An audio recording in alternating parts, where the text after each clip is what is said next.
The shuttle landed with a heavy thud on the metal platform of Desernine, and Ensign Mira Vance stepped out into a world that was not her own.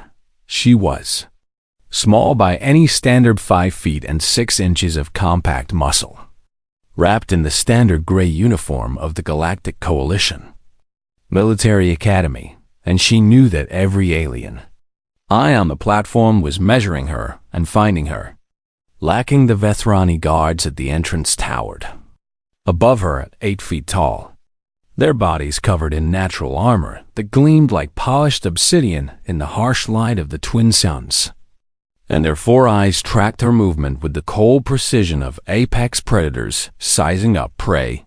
Human, one of them rumbled, the word carrying both surprise and dismissal in a single breath. Mira nodded politely and kept walking. Academy sprawled across the moon's surface like a fortress carved from the rock itself, and thousands of cadets from 17 different species trained within its walls under the most brutal military instructors the galaxy had ever produced. Humanity had only achieved faster than light travel 40 years ago, making them the youngest species in the coalition by a margin of several thousand years. And their request to send a cadet to the academy had been met with polite amusement rather than genuine consideration. But politics had a way of opening doors that merit could not. And so Myra found herself walking through corridors designed for beings twice her size, her soft footsteps barely audible against the thunder of alien boots. The orientation hall was filled with cadets of every shape and size. Imaginable crystalline beings called Shardborn stood in clusters, their bodies refracting light into rainbow patterns across the walls, while 4-armed Krix warriors compared the lengths of their ceremonial blades with competitive Grauspellian, small furry creatures with enormous eyes and trembling whiskers huddled near the edges of the room, their species known more for scholarship than combat. And everywhere she looked, Myra saw Vethrani, the dominant military power in the galaxy for 10,000 years. A species that had conquered more worlds than humanity had cities. She found a quiet corner and waited. Cadets, a voice boomed across the hall, silencing every conversation instantly. Real Commander Vorath strode onto the raised platform at the front of the room. And even among his own kind, he was impressive. 9 feet of scarred armor and barely contained violence, with one eye replaced by a glowing red prosthetic that swept across the assembled cadets like a targeting laser. "You are here because your species believes you have potential," he announced, his voice carrying effortlessly to every corner of the massive hall. "But I am here to tell you that potential means nothing. Only results matter in war. And war is the only truth this galaxy understands." He began calling out names and assigning fire teams, grouping cadets together based on criteria that Mira could not immediately determine when her name was called. She noticed a slight pause before Vorath spoke, as if the word itself tasted strange on his tongue. "Ensign Myra Vance," he said. "Human assigned to Fire Team Omega." A ripple of something passed through the crowd. Not quite laughter, but close enough to sting. Myra made her way to the designated area where her new teammates waited, and her heart sank slightly at what she found. Pelion named Cherik stood wringing his small hands together, his enormous eyes darting nervously around the room as if expecting an attack at any moment. And his fur was matted with stress in patches across his shoulders. Beside him stood a Krix warrior called Thrakus. But unlike the proud specimens Myra had seen earlier, this one was missing his lower left arm, a devastating injury for a species that defined honor through combat prowess, and his scales had faded to a dull gray that spoke of shame. The final member was a Shardborn who introduced herself as Vexa in a voice that chimed like broken bells, and Myra could see immediately why she had been assigned to Omega. Her crystalline matrix was riddled with cracks that pulsed with unstable light, a condition that most Shardborn would consider worse than death. Fire Team Omega was where the Academy sent cadets to fail. "So," Thrakus rumbled, looking down at Mira with something between pity and contempt. "They send us a human, as if our shame was not complete already. I am pleased to meet you," Myra replied, her voice soft enough that Trachis had to lean down to hear her clearly. "She barely makes a sound," Cherik whispered to Vexa, his trembling whiskers twitching with anxiety. "How will she survive combat training when the instructors cannot even hear her?" Responses. Vexa's crystalline body chimed thoughtfully, but she offered no answer across the hall. Drill Commander Varth was speaking with his subordinate officers, and Mira's keen ears caught fragments of their conversation despite the distance. "The human will be dead within the week," Varth was saying, his tone carrying absolute certainty. "They're kind bruises if you look at them too hard. I have seen tougher prey animals on hunting worlds." One of the officers made a sound that might have been agreement, and another asked why the Academy had accepted her application at all. "Politics." Voreth spat the word like a curse. "The Coalition wishes to appear inclusive. And what better way than to let a human play soldier until she inevitably breaks?" Myra filed the conversation away in her memory and turned her attention back to her teammates. "Tell me about yourselves," she said quietly, settling into a cross-legged position on the floor that brought her closer to Cherik's eye level. "I want to know your strengths." Trachis let out a bitter laugh that sounded like stones grinding together. "Strengths," he repeated, gesturing to his missing arm with one of his remaining 3 hands. "I have none worth mentioning anymore. I was a warrior once, before disgrace found me." "You still have 3 arms," Mira observed. "And I have only 2. From my perspective, you remain at an advantage." The Crick stared at her as if she had spoken in a language he did not understand. Cherik cleared his throat nervously before speaking, his voice barely louder than Mira's own. "I was sent here because my family has produced military scholars for 17 generations, he explained. "But I am afraid of everything. Loud noises make me faint, and the sight of blood causes me to lose consciousness entirely." "Fear can be useful," Myra said. "It tells you when to pay attention, and I am broken," Vexa added, her chiming voice carrying notes of sorrow. "My matrix was damaged in an accident when I was young, and I will never be whole shard-born like me. Usually choose dissolution rather than live with such imperfection." Myra looked at each of her teammates in turn, her dark eyes cataloging details that others might have missed. The way Trachis still moved with a warrior's balance despite his injury, the sharp intelligence hiding behind Cherik's fearful eyes, the stubborn determination that kept Vex's cracked form from shattering entirely. "Then we are all broken things," Myra said softly. "And broken things have nothing left to lose. I think that makes us dangerous." Her teammates exchanged uncertain glances, not sure what to make of this strange small creature who spoke in whispers and smiled as if she knew secrets they could not imagine. The front of the hall. Drill Commander Vorath dismissed the orientation assembly with a final warning about the harsh weeks ahead, and cadets began filing out toward their assigned barracks. Fired and Omega followed the flow of bodies through corridors that hummed with alien technology, and Myra walked among giants who did not yet know that the smallest among them might prove to be the most dangerous thing they had ever encountered. She had been watching and listening since the moment she arrived, cataloging the way Vithrani armor articulated at the joints, noting where the Cricks kept their weapons, observing how light affected shardborn concentration. One paid attention to the quiet human girl who seemed so out of place. That was exactly how Myra wanted it. Night fell over the Academy as the twin suns dipped below the horizon, and Mira lay in her small bunk, listening to the sounds of an alien world settling into darkness around her. Tomorrow, the real training would begin, and everyone expected her to fail. They did not understand what humans were not yet, but they would learn soon enough, and the lesson would be one the galaxy would never forget.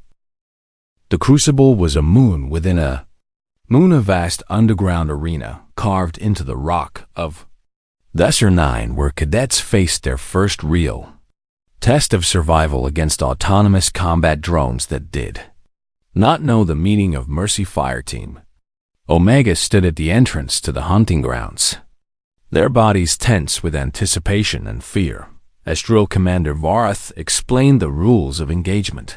"You will survive for 6 hours," he announced, his scarred face betraying no emotion whatsoever. "Standard class hunter drones will pursue you throughout the arena, and your only objective is to remain alive until the exercise concludes." Cherik was already trembling so badly that his fur rippled like grass in a strong wind.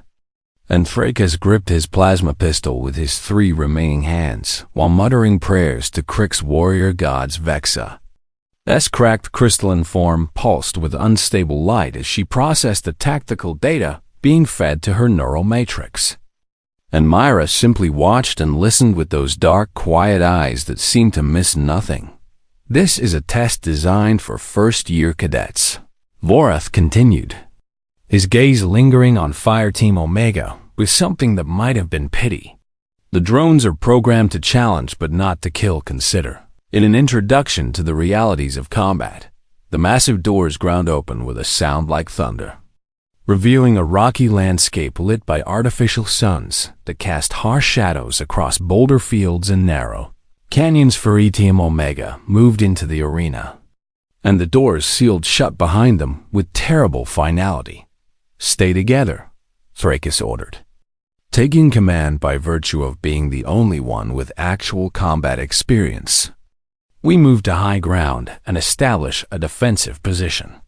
They had been moving for perhaps 20 minutes when the first drone appeared, a sleek metal predator that hovered on silent repulsors and tracked them with targeting lasers that painted red dots across their bodies. Thrakus fired first, his plasma bolts striking the drone's armor and sending it spinning away into the rocks.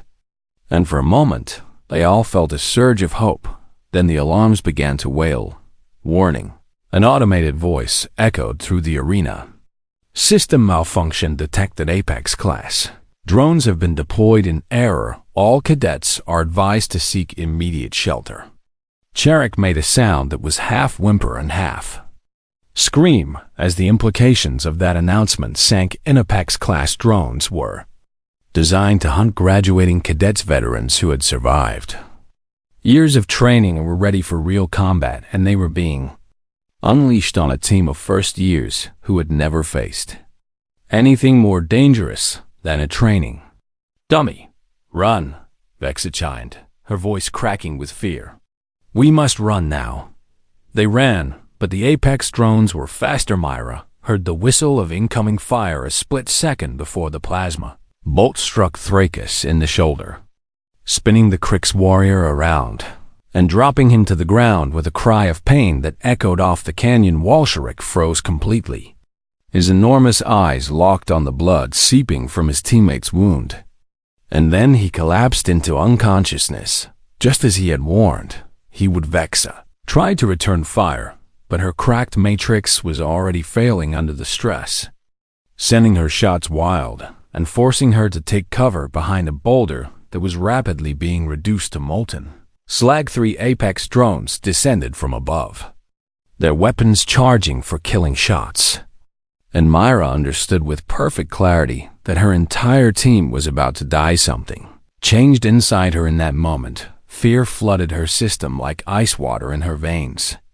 But instead of paralyzing her, the fear became fuel, every sense sharpened to a razor's edge, every muscle coiled with potential energy.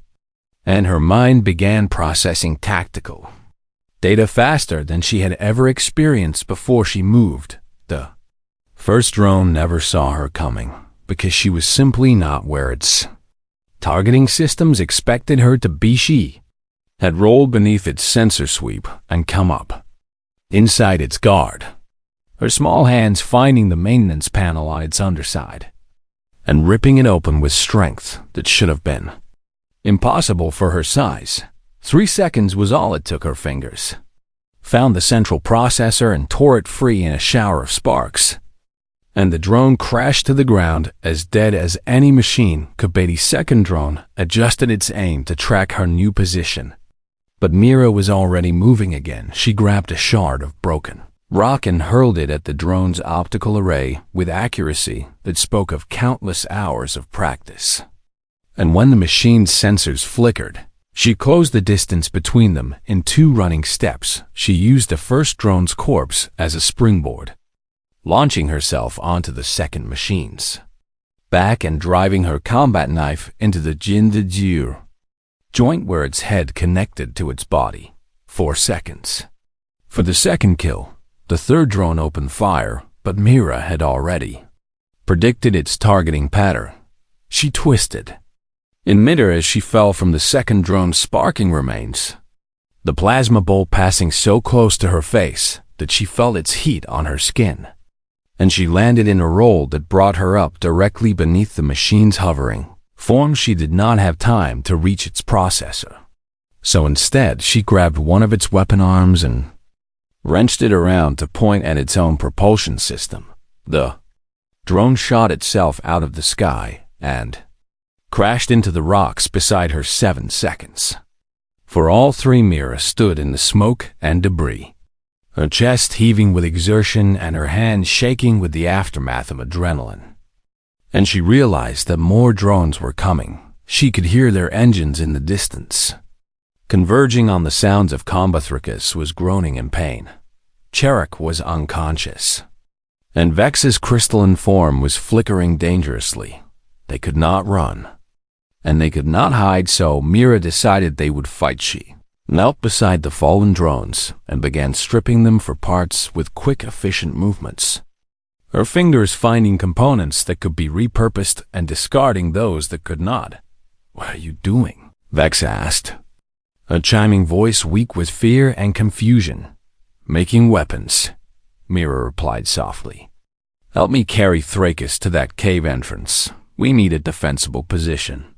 Something in her quiet voice cut through Vex's panic and gave the Shardborn something to focus on besides her own terror. Together they dragged their wounded teammates into a narrow cave that offered protection from aerial assault. And then Mira went back out into the hunting grounds alone.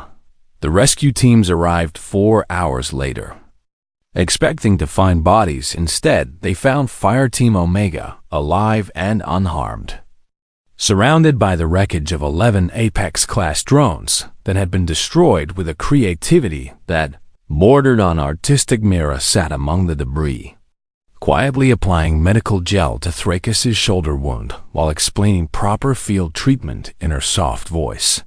"How?" Drill Commander Vorath demanded when he stormed into the cave, his scarred face showing genuine shock for the first time in decades. "The human did it," Vexa answered, her cracked voice filled with something that sounded almost like awe. "She killed them all." Vorath turned to stare at Mira, who looked up at him with those dark, quiet eyes and offered a small, polite smile. "The drones had predictable attack patterns," she explained in a voice barely above a whisper. "Once I understood how they moved, it was simply a matter of being somewhere else." The footage from the arena's security systems was reviewed 17 times before anyone could believe what they were. Seeing the human had moved too fast for the cameras to properly track, she had engaged Apex-class combat drones machines designed to kill veteran soldiers, and she had dismantled them with her bare hands and improvised weapons in times measured in single-digit seconds. "This is impossible," one of the reviewing officers insisted. "Humans are one of the weakest species in the coalition. Their bodies are fragile, and their strength is unremarkable. And yet," Vorath replied slowly, his red prosthetic eye fixed on the frozen image of Mira Vance, standing among the wreckage of machines that should have killed her easily. "And yet she survived when my best cadets would have died." He did not understand what he was looking at. None of them did. But in the barracks that night, the other cadets, who had mocked Fireteam Omega now, watched Mira with different eyes as She ate her dinner in quiet solitude. The soft-spoken human who seemed so unremarkable had revealed something terrifying beneath her gentle surface, eh?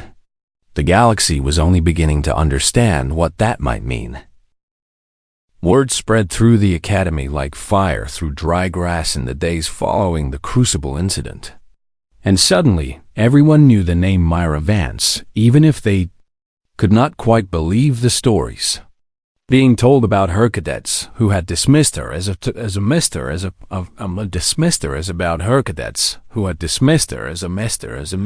a political gesture now watched her pass through the corridors with expressions that mixed fascination and fear in equal measure.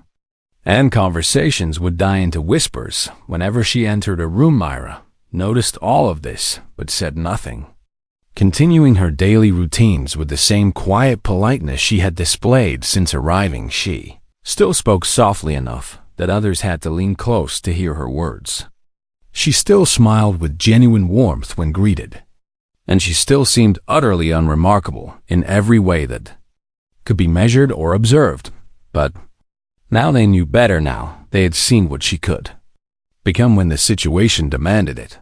The Vethrani instructors gathered in private to review every scrap of information they could find about humanity, and what they discovered disturbed them in ways they struggled to articulate. They are pursuit predators, one instructor announced, reading from a xenobiology report with disbelief coloring his deep voice. This classification exists nowhere else in known galactic space. The other Vethrani exchanged confused glances because the concept seemed almost absurd. What does this mean? Drill Commander Vorath asked.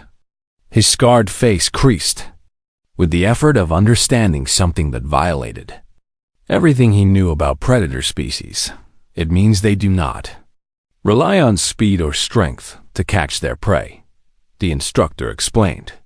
Instead, they simply follow their targets at a steady pace until the prey collapses from exhaustion. They can maintain pursuit for distances that would kill any other species. That is not predation, another officer scoffed. That is simply walking without stopping, the instructor corrected. For hours or days or even weeks if necessary. Their bodies are designed to cool themselves through a process called sweating that allows them to continue moving when other species would overheat and die. The room fell silent as the implications of this information settled over them like a cold weight. The Vethrani were ambush predators. They relied on explosive power and overwhelming force to destroy their enemies quickly. The Kricks were pack hunters. They used numbers and coordination to bring down larger prey. The humans were something else entirely.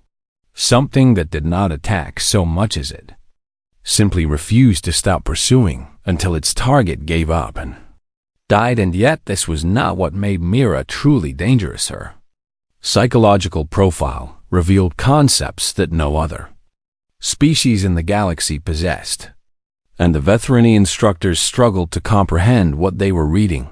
Humans dream, one of them said, the word unfamiliar on his tongue. Their minds continue processing information during their sleep cycles.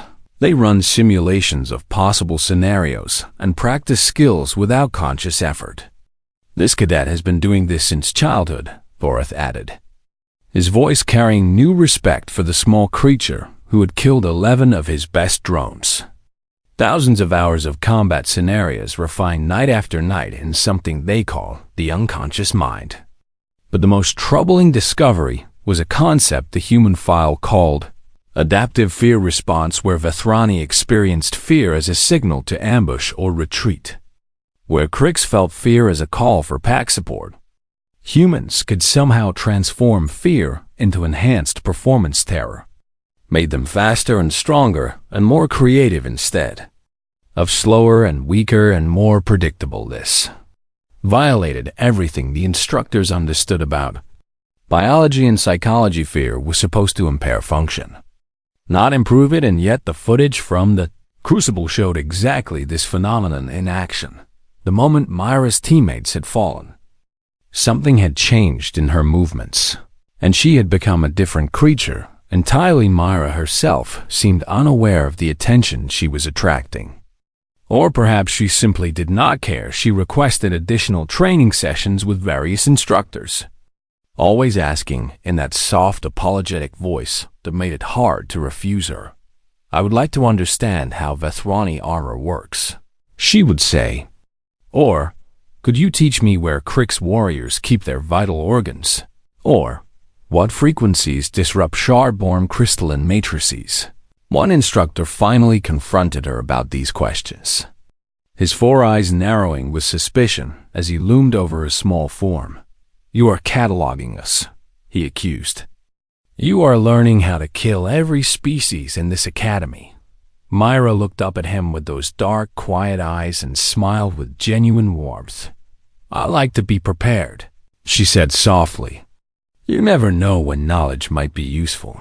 The instructor found himself stepping backward without consciously deciding to move, and he could not explain even to himself why the human's gentle words made his scales prickle with unease in the barracks.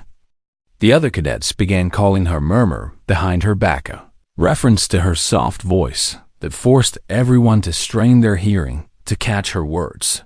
The name was meant as mockery, a way of reasserting their superiority over the strange human who should not have been able to do what she had done in the Crucible.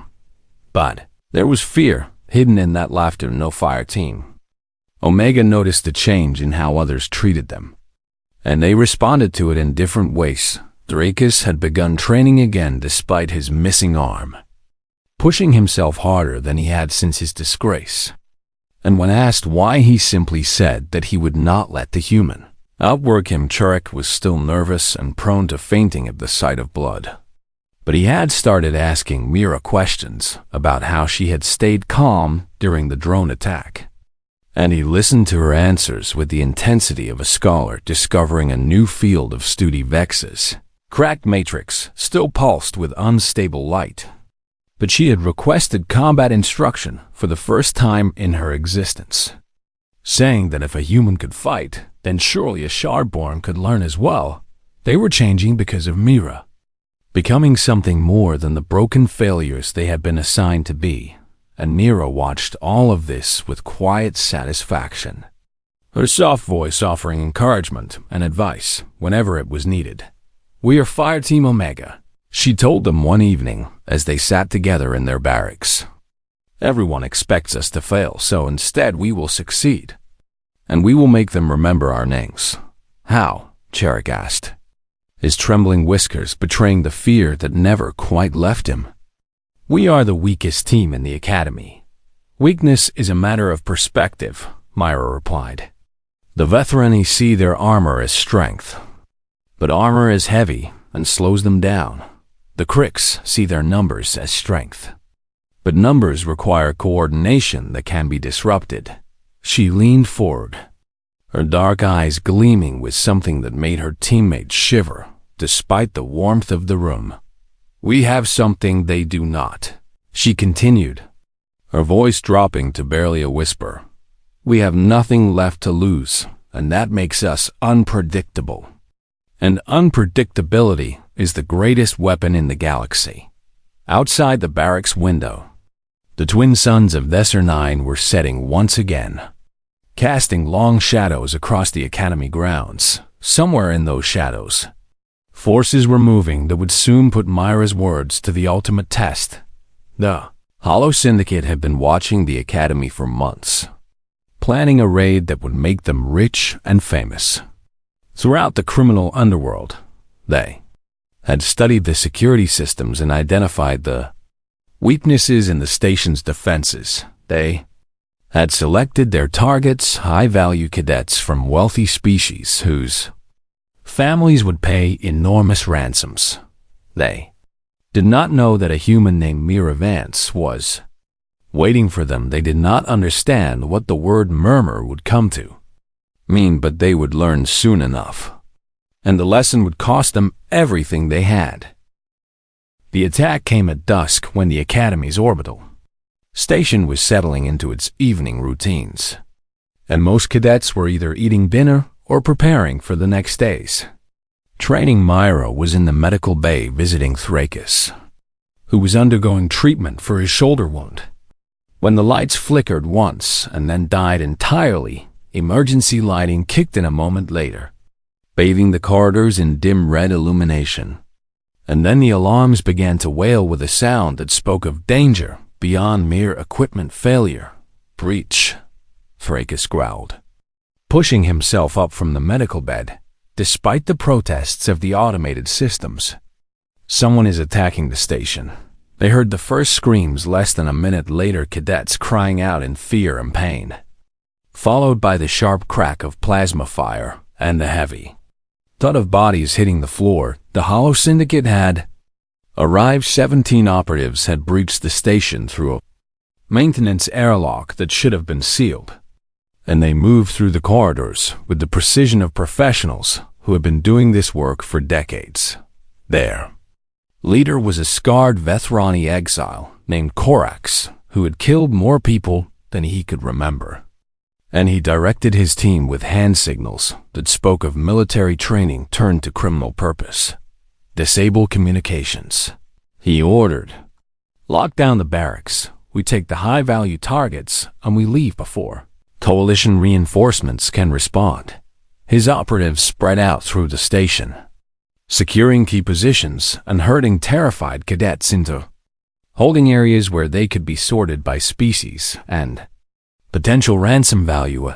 Korax smiled beneath his helmet as the operation unfolded exactly according to plan. He did not know that a human girl was watching him from the shadows of a ventilation shaft, her dark eyes tracking his movements with the patience of a predator waiting for the perfect moment to strike. Myra had left Thrakis in the medical bay with instructions to barricade the door and wait for her return, and she had slipped into the station's maintenance systems with a familiarity that came from weeks of quiet exploration. She had walked these corridors alone at night, memorizing every junction and every access point, cataloging the station's weaknesses and strengths the same way she had cataloged the weaknesses and strengths of every species at the academy. Now that knowledge would save lives, she heard a cadet whimpering for help. Somewhere ahead, a young Pelion, whose voice trembled with terror. A syndicate operatives dragged her toward the holding area. Myra moved. The first operative never heard her coming because she made no sound at all. She dropped from the ventilation shaft directly behind him and drove her fingers into the nerve cluster at the base of his skull, and he crumpled to the floor without ever knowing what had killed him. Second operative turned at the sound of his partner falling, his weapon rising to target the threat. But Mira was already inside his guard. She caught his gun arm and twisted it at an angle that nature had never intended. And the snap of breaking bone was followed by a scream that she silenced with precise strike to his throat. 2 down in less than 4 seconds. The Pelion cadet stared at her with enormous eyes that showed equal parts terror and hope. Hide, Myra whispered, her voice barely audible even in the sudden silence. Find others and keep them safe until this is over.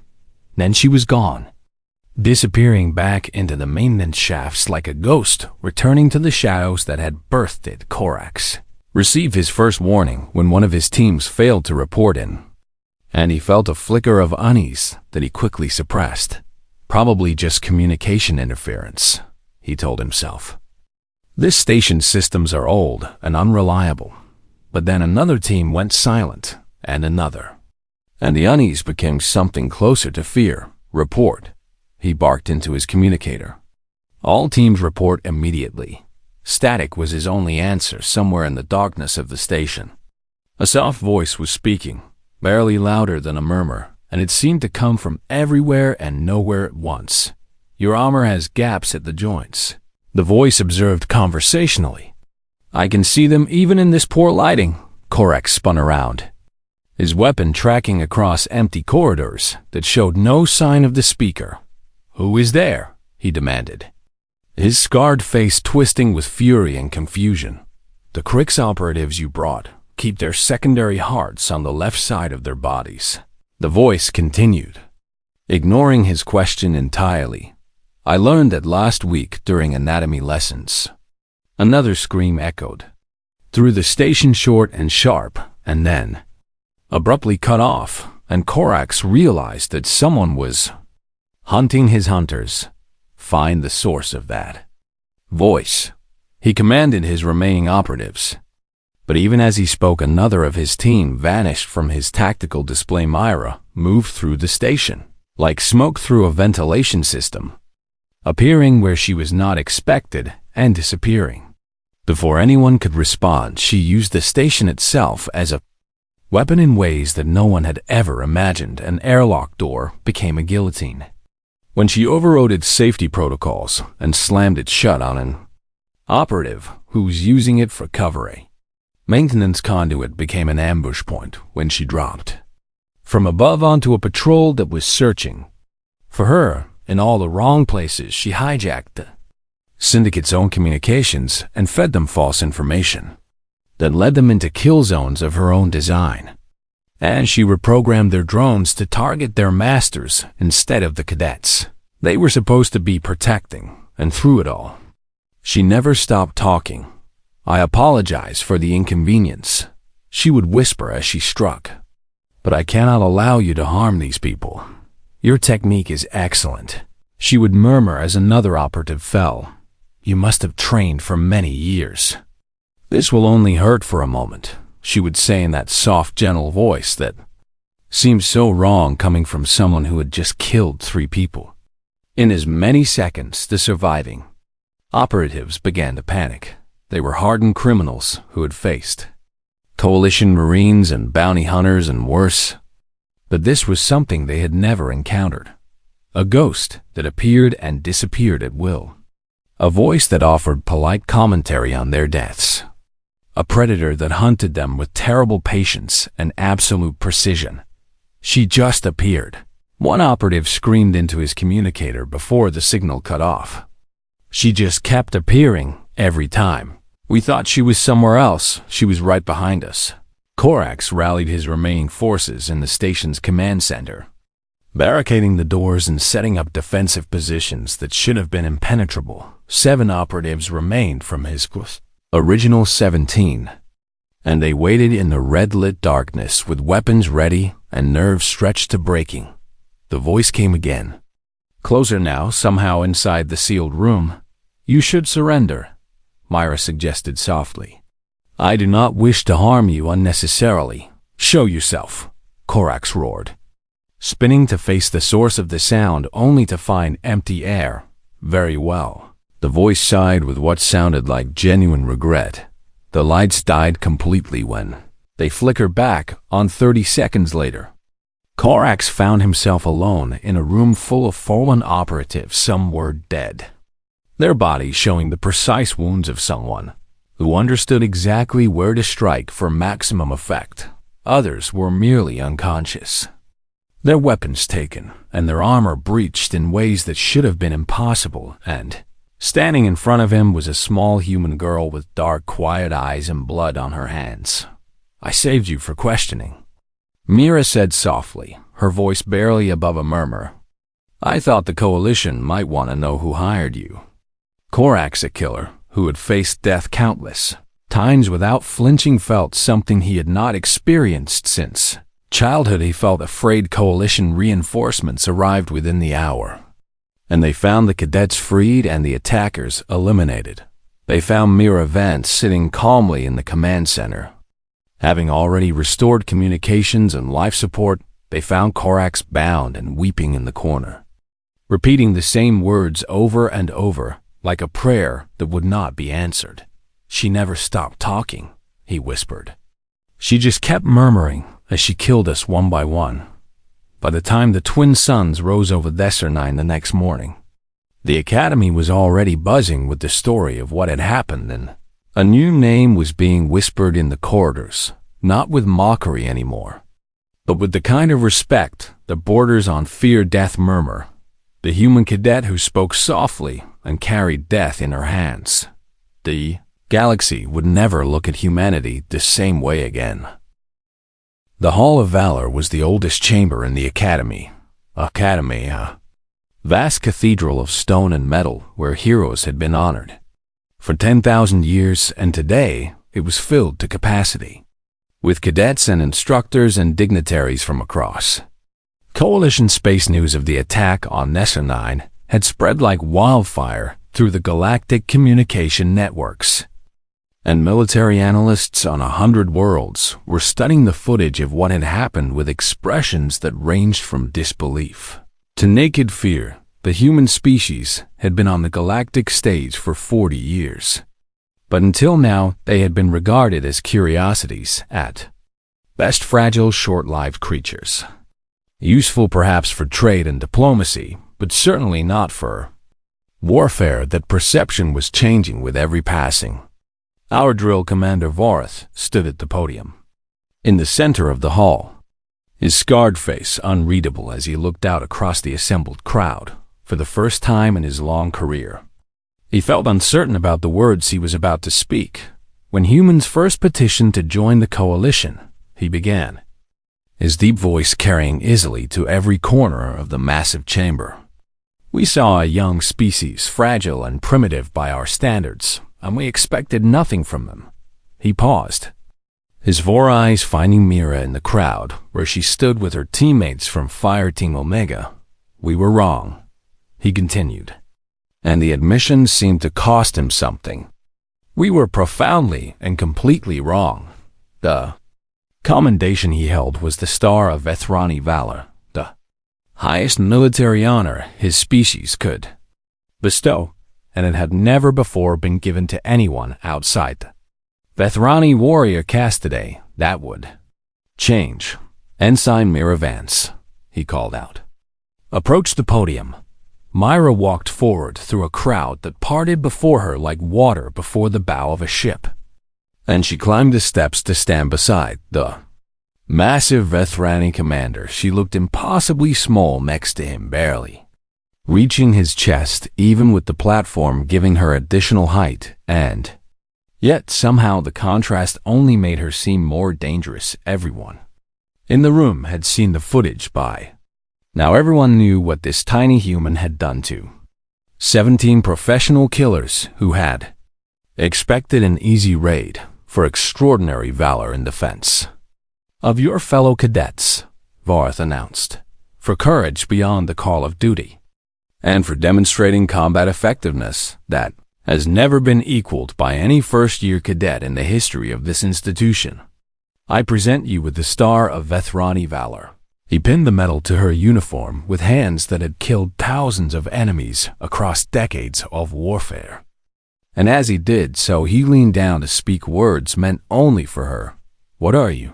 He asked quietly, genuine curiosity mixing with something that might have been respect. Myra looked up at him with those dark, quiet eyes and smiled. I am human, she replied in her soft voice. And this is what we do when our people are threatened. The applause that followed was thunderous, shaking the ancient stone walls of the Hall of Valor with its intensity. But Myra's attention was not on the cheering crowd. It was on her teammates, who stood together in the front row with expressions that showed how much they had changed since that first day when Fireteam Omega had been assembled from broken. Phalores Thruckus had begun training with renewed purpose despite his missing arm, and his remaining limbs moved with a warrior's precision that had been dormant since his disgrace. Jarek still trembled at loud noises, but there was steel in his enormous eyes. Now, the steel of someone who had watched fear be transformed into power and wanted to learn how to do the same. Visa's cracked crystalline form still pulsed with unstable light, but she had survived the attack by fighting alongside the other cadets, and her broken matrix had held together when it mattered most. They had watched a human work, and they had learned something that the galaxy was only beginning to understand. Humans were not remarkable despite their limitations. They were remarkable because of them. After the ceremony concluded, Representatives from a dozen species approached Myra with questions they could barely articulate. How had she moved so fast when human physiology suggested they should be slow compared to most galactic species? How had she remained calm when surrounded by enemies that outweighed her by hundreds of pounds? How had she known exactly where to strike to disable opponents whose anatomy she had only learned about weeks before? Myra answered each question with patient courtesy, her soft voice forcing her questioners to lean close to hear her words. Humans evolved on a death world, she explained. A planet that tried to kill us every single day. We had predators that could outrun us and prey that could overpower us. So we learned to think instead of fight. She paused, her dark eyes distant with memories of a homeworld she had not seen in years. We have no natural armor, so we learned to make our own. We have no venom, so we learned to create poisons. We have no overwhelming strength, so we learned to use tools and leverage and technique instead. One of the Vethrani instructors shook his massive head in confusion. But these adaptations would take millions of years to develop, he protested. Your species has only been sapient for a fraction of that time. That is exactly right, Myra agreed. Which is why we developed the most dangerous adaptation of all, the ability to learn and change within a single lifetime. She smiled with that gentle warmth that now carried new meaning for everyone who witnessed it. Vethrani armor is magnificent, she continued. But a Vethrani born without armor would die. Krik's pack tactics are effective. But a Krik's born without packmates would be helpless. And humans, one of the listeners prompted when she paused. Humans adapt, Myra replied simply. We observe and we learn, and we change. Drop us in any environment, and we will find a way to survive. Give us any challenge, and we will find a way to overcome it. She looked around at the alien faces surrounding her, creatures that had dismissed her species as irrelevant just weeks ago, and she felt no anger or resentment toward them. They simply had not understood what humans were. Now they were beginning to learn. A young Vethrani cadet approached her as the crowd was dispersing, his natural armor gleaming with the polish of someone who had not yet seen real combat. He towered over Myra by nearly 3 feet, and his natural weapons could have torn her apart in seconds, but he approached her with something that looked almost like reverence. I need to ask, he said hesitantly. During the attack, were you afraid? Myra considered the question for a long moment, her expression thoughtful. Terrified, she admitted, her voice barely above a whisper. The entire time I was absolutely terrified. The young Vethrani's confusion was evident in the way his 4 eyes blinked in rapid succession. Then how did you do what you did? He asked. How did you fight when fear should have made you freeze? Myra looked up at him with those dark, quiet eyes that had seen so much death in such a short time. Fear is just information, she said softly. It tells you something matters. What you do with that information determines who you are. She began walking away, then paused and looked back over her shoulder. The most dangerous creature in the galaxy is not the one that feels no fear, she added. It is the one that feels fear and keeps moving anyway. Remember that. And you might survive what is coming. The young Vethrani stood frozen as she disappeared into the crowd, her words echoing in his mind like a prophecy he did not fully understand. Across the galaxy in the weeks that followed, a new warning began to spread through the shadowed halls of criminal syndicates and the war rooms of hostile empires. There was a name being whispered, now not a battle cry or a roar, but something softer and somehow more terrifying. Death murmur, a human who spoke softly and carried destruction in her hands. A representative of a species that had been dismissed as irrelevant and had proven to be anything but. And somewhere on Nesser-9, in the barracks of the Galactic Coalition Military Academy, a soft-spoken human cadet continued her training alongside teammates who had once been considered failures for freedom. Omega was no longer the joke of the academy. They were something new, something forged in fire and terror, and the quiet determination of a human who refused to let her people be dismissed. Myra Vance looked out the window at the twin suns setting over the alien landscape, and she allowed herself a small smile. This was only the beginning. Humanity had announced itself to the galaxy, and the galaxy would never be the same, because that was what humans did. They survived, they adapted, they endured, and they never, ever stopped.